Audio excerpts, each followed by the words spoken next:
वर्ष 1857 की क्रांति के पश्चात ईस्ट इंडिया कंपनी से ब्रिटिश सम्राट के सत्ता हस्तांतरण के साथ ही भारत में विधायी संस्थाओं का गठन प्रारंभ हो गया। समय के साथ उनका स्वरूप परिवर्तित होता गया।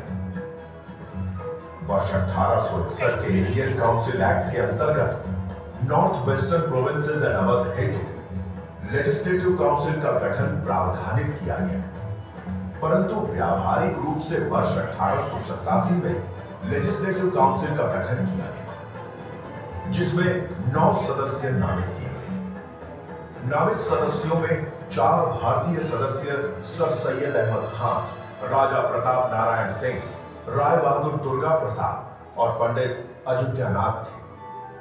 8 जनवरी 1887 को काउंसिल की पहली बैठक Thornhill Mayne memorial hall Allahabad में तत्कालीन गवर्नर की अध्यक्षता में हुई। नवगठित काउंसिल के अधिकार अत्यंत सीमित थे, जिसमें शासन को परामर्श देना एवं विधायी प्रस्ताव पर विचार करना था।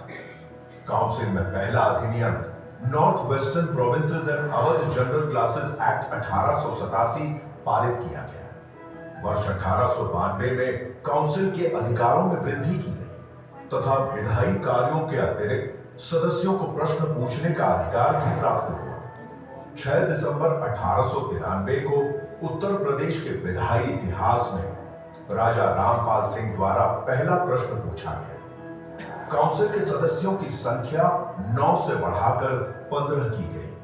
वर्ष 1902 में राज्य का नाम United provinces of Agra and Awadh कर दिया गया। वर्ष 1909 में इंडियन काउंसिल एक्ट में संशोधन करके काउंसिल के सदस्यों की संख्या बढ़ाकर 50 कर दी गई तथा उनका कार्यकाल 3 वर्ष कर दिया गया।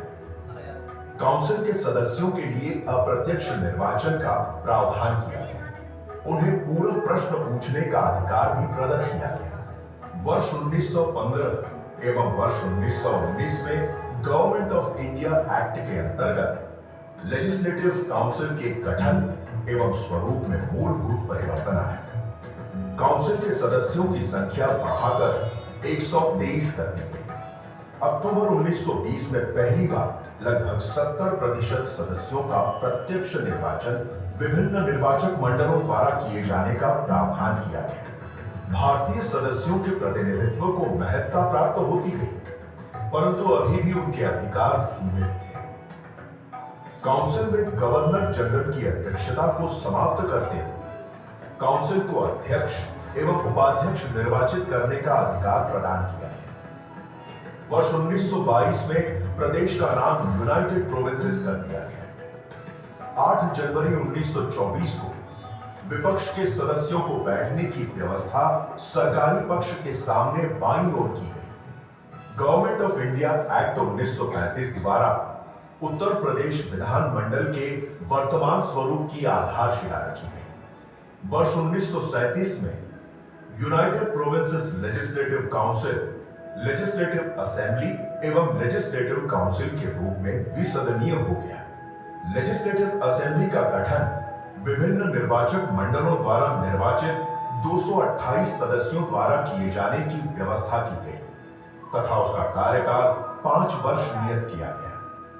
लेजिस्लेटिव काउंसिल अब स्थायी सदन हो गया तथा इसका गठन निर्वाचित और नाम निर्देशित दोनों प्रकार के सदस्यों द्वारा किए जाने का प्रावधान किया गया। सदस्यों की संख्या 60 तथा उनका कार्यकाल 9 वर्ष नियत किया गया है।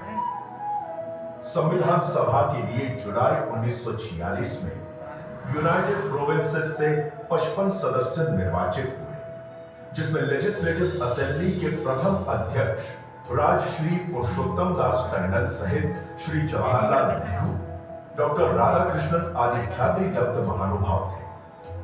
वर्ष 1950 में संविधान लागू होने के पश्चात राज्य का नाम उत्तर प्रदेश तथा लेजिस्लेटिव असेंबली एवं लेजिस्लेटिव काउंसिल का नाम क्रमशः विधानसभा एवं विधान परिषद हो गया। समय समय पर दोनों सदनों के सदस्यों की संख्या में परिवर्तन होता रहा। वर्तमान में विधानसभा के सदस्यों की संख्या 403 एवं विधान परिषद के सदस्यों की संख्या 100 है। वर्ष 1922 तक लेजिस्लेटिव काउंसिल का कोई अपना भवन न होने के कारण इसकी बैठकें इलाहाबाद, बरेली, नैनीताल एवं लखनऊ के विभिन्न भवनों में संपन्न होती रही।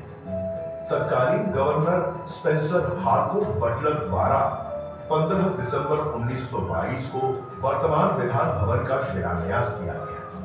इस भवन का निर्माण मेसर्स मार्टिन एंड कंपनी की देखरेख में पूर्ण हुआ।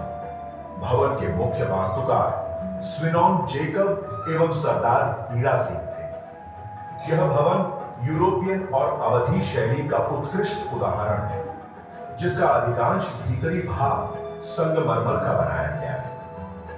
भवन का मुख्य चेंबर अष्टकोणीय एवं गुंबदाकार है, जिसमें नृत्य करते हुए 8 मोरों की सुंदर आकृतियां बनी हैं। नवनिर्मित भवन का उद्घाटन 21 फरवरी 1928 को हुआ तथा 22 फरवरी 1928 को इस भवन में लेजिस्लेटिव काउंसिल की प्रथम बैठक संपन्न हुई। वर्ष 1937 में विधान परिषद हेतु एक प्रथम भवन का निर्माण फोर्ड और मैकडोनल्ड कंपनी द्वारा किया गया। इसके मुख्य वास्तुकार A.L. मार्टिमर थे। जुलाई 1937 से ही इस भवन में विधान परिषद की बैठकें संपन्न हो रही हैं। स्वतंत्रता प्राप्ति के पश्चात वर्ष 1952 में उत्तर प्रदेश की पहली विधानसभा का गठन हुआ।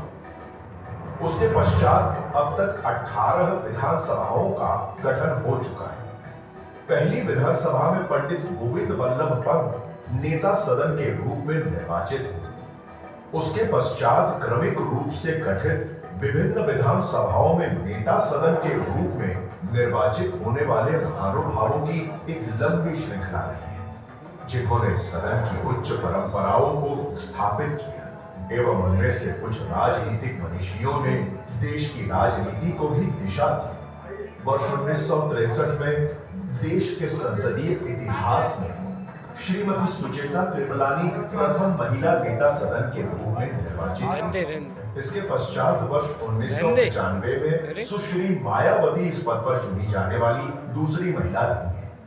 उत्तर प्रदेश विधानसभा के नेता सदन के रूप में योगी आदित्यनाथ के निर्वाचन से एक नए युग का सूत्रपात हुआ है, जब धर्म क्षेत्र के मनीषी का विधानसभा के नेता के रूप में चयन हुआ। योगी आदित्यनाथ इससे पूर्व 5 बार लोकसभा एवं उत्तर प्रदेश विधान परिषद के भी सदस्य रहे। योगी जी के दिशा निर्देशन में राष्ट्रपिता महात्मा गांधी जी की 125वीं जयंती पर 2 से 3 अक्टूबर 2019 को सतत विकास के लक्ष्यों पर 36 घंटे तक अनवरत चर्चा हेतु विधानसभा का विशेष सत्र आयोजित किया गया। वर्ष 2019 में संविधान दिवस पर दोनों सदनों का 1 दिवसीय विशेष संयुक्त सत्र आहूत किया गया। उत्तर प्रदेश विधानसभा अध्यक्ष के पद पर आसीन होने वाले महानुभावों की भी एक लंबी श्रृंखला है। पहली विधानसभा के अध्यक्ष श्री आत्माराम गोविंद खेर सहित समस्त अध्यक्षगणों ने पीठ को गौरवान्वित किया तथा ऐसे निर्णय दिए जो देश के अन्य विधानमंडलों के लिए नजीर बने।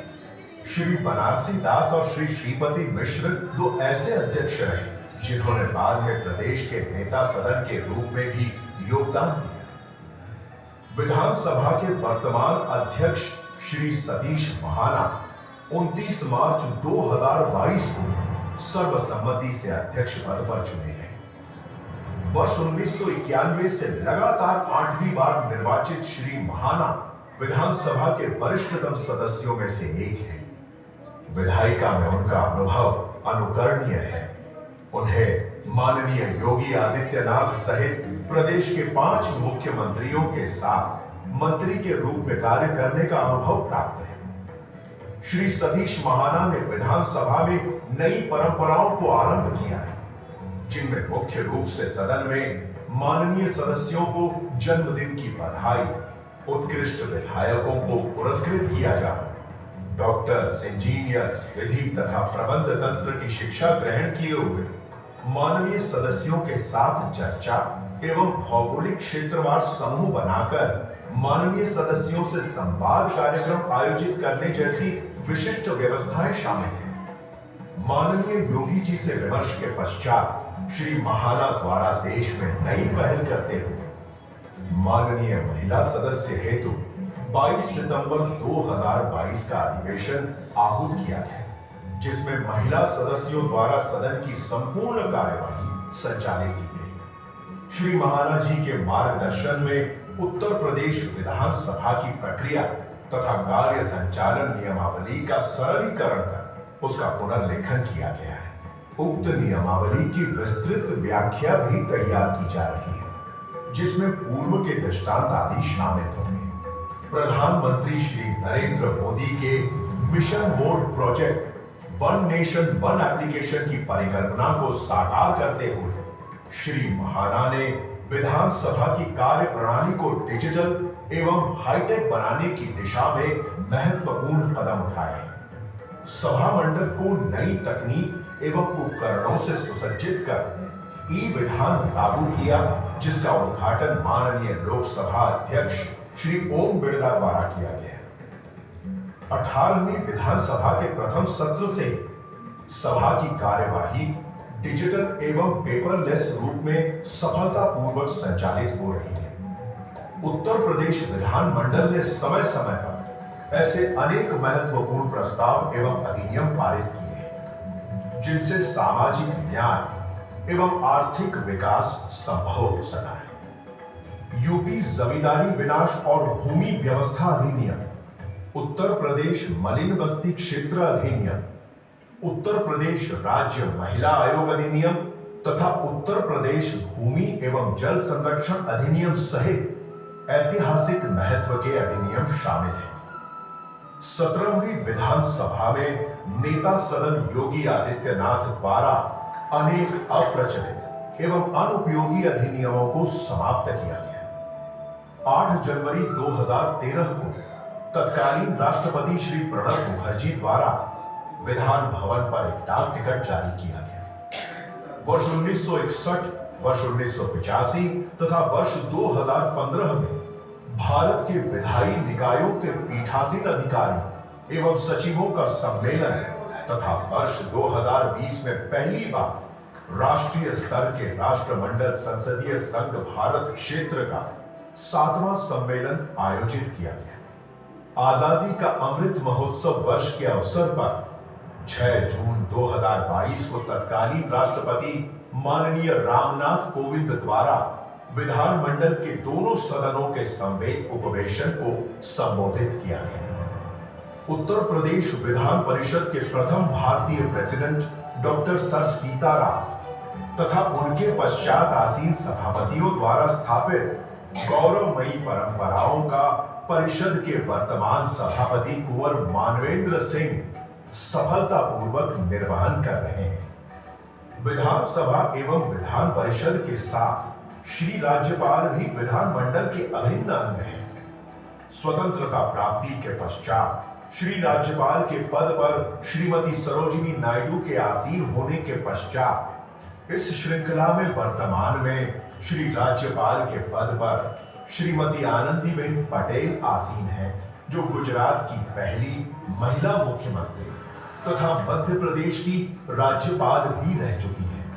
अनेक महान विभूतियां इस विधानमंडल की सदस्य रही हैं।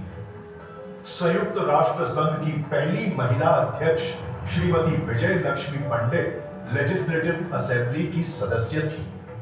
उत्तर प्रदेश विधानसभा ने देश को श्री लाल बहादुर शास्त्री, चौधरी चरण सिंह और विश्वनाथ प्रताप सिंह के रूप में 3 प्रधानमंत्री दिए हैं।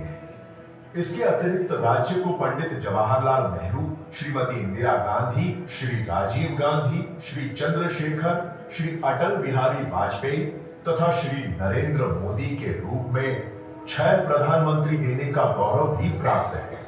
श्री नरेंद्र मोदी प्रदेश के वाराणसी संसदीय क्षेत्र से तीसरी बार निर्वाचित हुए हैं। श्री काशी विश्वनाथ के पुनरुद्धार सहित उत्तर प्रदेश की प्राचीन सांस्कृतिक धरोहरों को संजोने की नई पहल माननीय प्रधानमंत्री श्री नरेंद्र मोदी द्वारा की जा रही है।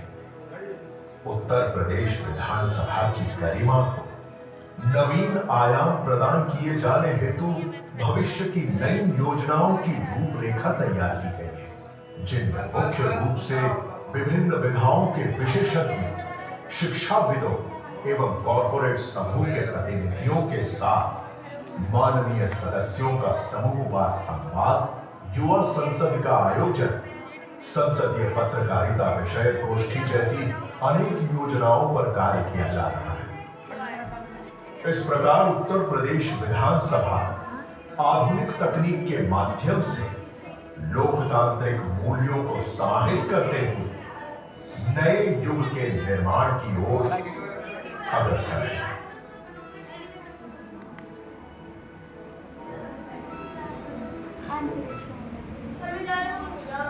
बंद कर दे।